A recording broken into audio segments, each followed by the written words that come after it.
A senior defense official confirms to Fox News that 5 Chinese Navy ships have been spotted in the Bering Sea off the Alaskan coast. This sighting coincides with President Obama's visit to the state. In a few hours, China will also conduct a massive military parade in Beijing, featuring 10,000 soldiers, hundreds of aircraft, and weapons not previously shown in public. Defense officials say they're monitoring the Chinese activity closely.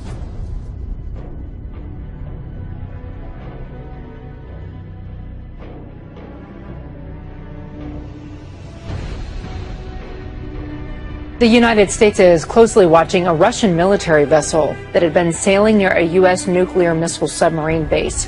Defense officials say the ship is gathering intelligence against the U.S. nuclear missile submarines and other targets. That ship's been tracked from the northern Atlantic near Canada since late August as it's made its way past Florida, very close to the coast there, and now past Cuba. Senior national security correspondent David Martin joins us from the Pentagon. David, how concerned was the Pentagon about this Russian ship?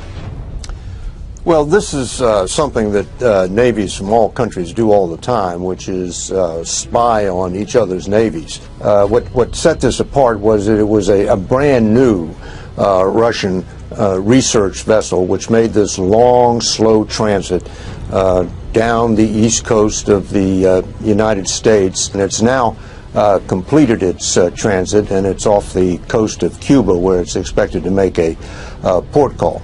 This research vessel had underwater submersibles with it, which would be capable of going down to the ocean floor and mapping out the undersea communications cables that connect the U.S. to its forces in Europe and around the world. So interestingly, here's President Obama in Alaska, and in the Bering Sea, you had Chinese warships there for the very first time, and this massive parade in China where they're showing off all of their military might, and at the same time, the Chinese president announces cutting forces by 300,000. I was struck by the odd timing there to show off how amazingly strong and massive your military is, and then to announce that you're cutting it by 300,000. Well, I wouldn't call it a cut so much as a streamlining. For decades, the Chinese military has relied on quantity rather than quality. It has a massive, massive army. But it is trying to modernize itself and starting to build things like aircraft carriers and stealth jet fighters, which are the kind of technology that has made the U.S. military #1 in the world. And if it's going to do that, it has to take this outmoded army and make it much smaller. And that 300,000 cut is going to come mainly from the Army, and it's going to save a lot of money that can then be invested in more modern technology. And the purpose of this more modern technology is to build a force that is capable of keeping the United States further and further away from the Chinese mainland if it were ever to come to war. David Martin at the Pentagon. David, thank you. Sure thing. A Russian ship comes what might be a little too close for comfort to a major American military installation, while China impresses and surprises during a muscle flexing in Beijing. National security correspondent Jennifer Griffin is keeping track of all of it from the Pentagon tonight.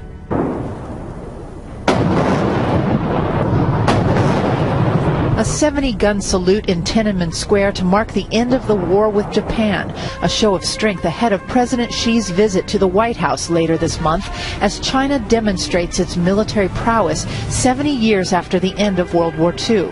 12,000 Chinese soldiers marched through Beijing today. Also on display, a cruise missile known as a carrier killer capable of destroying an aircraft carrier at sea, and China's J-31 fighter jet, a near replica of the U.S. F-35, the most expensive weapons program in Pentagon history. The Chinese version, some say, engineered with stolen U.S. technology. Then a surprising announcement by the Chinese president, an admission that the Chinese economy, like the U.S., requires defense budget cuts. I announced that China will cut its number of troops by 300,000. Russian President Vladimir Putin watched from the stands. Russia and China recently finished rare joint naval exercises in the Sea of Japan. Their navies have been working together now for a couple of years. We got to remember, going back to 2013 and the crisis in the Syrian civil war, Chinese and Russian vessels sortied together in the eastern Mediterranean as a warning to the United States and NATO. Meanwhile, off the coast of the U.S. state of Georgia, a Russian spy ship capable of cutting cables and tapping into other underwater sensors passed within 300 miles of the U.S. ballistic missile submarine base at Kings Bay, home to the U.S. Navy's Ohio-class fleet, whose boomers are capable of firing multiple warheads that can strike up to 240 cities at once. Furthermore, those 5 Chinese warships that were seen in the Bering Sea while President Obama was visiting Alaska, they have since reversed course, we're told by Pentagon officials, Brett. And Jen, what about these new attacks by ISIS using chemical weapons?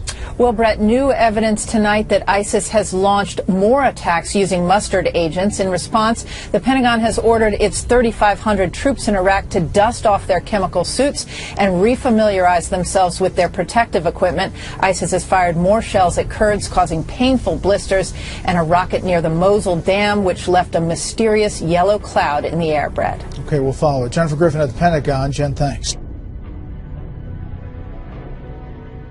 The pride of thine heart hath deceived thee, thou that dwellest in the clefts of the rock, whose habitation is high, that saith in his heart, who shall bring thee down to the ground? Though thou exalt thyself as the eagle, and though thou set thy nest among the stars, thence will I bring thee down, saith the Lord.